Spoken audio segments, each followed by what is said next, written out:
There were really good games this weekend. Unfortunately, both of our top teams took an L that we hoped that they wouldn't have taken. Yes. And I'm okay with it, honestly. And I'll explain shortly. So first off, we're going to jump into one game that I felt like really makes a significant difference of what's going to happen in the NFL this year. So the Tampa Bay Buccaneers traveled to Los Angeles to play the LA Rams at the new SoFi Stadium. The Buccaneers did not prevail. They took a big L, losing 34-24 to the Rams. Brady had a pretty solid game. He threw the ball a lot more than he should have. 41 for 55, 432 with a touchdown. Only one, which is a little disturbing. And then Matt Stafford was looking like he's supposed to look like in MVP form for 343 with 4 touchdowns. So Jimmy, after this W, do you feel like, is it fair to say that the Rams are the best team in the NFC? Is it fair to say the Rams are the best team in the NFC? It's unfair for this particular reason, and this actually goes back to college football. One of the things I hate about college football is the preseason poll, and I know that that's just that's in a sense of reference. You have to have these teams ranked in some fashion, right? And before any games have played, I guess this is the best way to do it. You gotta but it's know what games are valuable, what teams are got value or so not. There are other reasons why you rank the teams preseason, but before you've had a chance to see the teams play games, you really don't know who the best teams truly aren't. All things being equal, right? So in the NFL, I usually don't like to declare one team as the best team this early in the season. Maybe give me 7 or 8 games, give me half of a season, and then I can give you a better gauge, because there are a lot of teams who look good in September. There are a lot of teams who look good in October, but in November and December, they don't look good, and that's when it matters the most. Now, on the flip side of that, if you ask me who's playing the best football in the NFC, yes, it is the Rams, but that doesn't necessarily mean that they are the best team. Okay. I can give you that. I can't say that the Rams are the best team in the NFC, even though they did beat the defending champions at home in a pretty good game. They looked composed. They looked like a team that honestly should have won that game.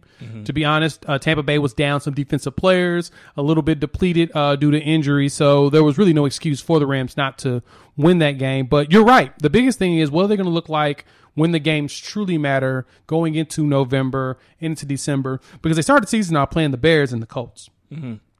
It's not really the most competitive teams to go up against to really gauge yourself. But they did get a good gauge in this game. This is the game that Matt Stafford needs to show up with. I get that everyone wants to proclaim that Matt Stafford is such a great quarterback and we should be giving him props and praising him, but Matt Stafford's 33 years old. We've watched him for roughly 12 years. We've seen this guy. We know about this guy. We've seen everything he can possibly do. Now he's technically on a stacked team, so he should be doing this. This is the stuff that we've always expected from him. He throws for over 4,000 yards every season with the Lions. Did you expect him to not put these type of numbers up? What he's got now in comparison to Detroit is he has a defense that actually helps him by stopping the other team from scoring. That's rough. So when we're in a position to finally give Matt Stafford his flowers, right? Former number 1 pick, Rocket Arm out of Georgia. Essentially what you're saying, because no matter what he does this season, if he throws for 6,000 yards, and you and I, who both picked him to be the MVP, and this is part of the reason why. Minimum 5,200 yards. He better get a minimum. If you're already saying this now, you have to stick to it, and therefore you will never be able to give him his flowers this season, even though he's your MVP pick, because you're saying that he's just doing what most, are you saying what he's doing is most other quarterbacks would do this exact same thing in his position? Is that what you're saying? Because that is kind of unfair to Matt Stafford. That's unfair to Matt Stafford? In a way, that's a bit unfair. That a quarterback in the system with our guy, good old Sean McVay, would put up this type of yards? Because, I mean, you do know the numbers that Jared Goff put up when he was there, right? Let me tell you real quick. Yes, Let me tell you real quick. quick. Jared Goff, first year, he only played 7 games. He threw 4,000 yards. Okay. His second season, 3,800 yards. His third season, 4,600 yards. His fifth season, 4,600 yards. And then last year, 3,900. So that tells me that if Jared Goff can put up 4,600 yards and everybody says he sucks, Everybody. Stafford better give me 5,200 or I can't give him anything. He threw for 4,600 yards, so then, Jimmy. all right, so for you, then there is a limit. If he can match or exceed 5,200 passing yards, then you will say, okay, it's not all the Sean McVay system. A big part of it is Matthew Stafford really is a good quarterback, and we can see this now that he has certain pieces or certain amounts of support in place that any quarterback will want, really that any quarterback needs in order to be successful, right? As long as he can produce the minimum numbers he did when he had Megatron, now that he has Cooper Kupp, Woods, and just Van Jefferson, Deshaun Jackson, now he's got all these weapons with actual running backs as well. Yeah, there's no flowers to really give him though. We always known he had a rocket arm, but you gotta remember when Matt Stafford came into the league, he was proclaimed the number one pick when he was recruited to Georgia as the number one player in the country out of high school. Right. We already knew that this was supposed to be what we got. So for me, as long as he outdoes Jared Goff's numbers, I won't bash him. But if he can't outdo Jared Goff's numbers, that is, as long as he plays all 16 games this year, if he can't outdo what Jared Goff did with Sean McVay, I can't give him anything. But I'm going to pull back on that portion of it. Let's talk about how good they played in this game. Okay. They were able to quiet the Buccaneers offense, and they kept Tom Brady from throwing touchdowns. Tom Brady only had one touchdown in this game, which is, I mean, he had 4 touchdowns with every game this year, at least 4. He had a couple 5-touchdown games. So that Rams defense, to me, is legit.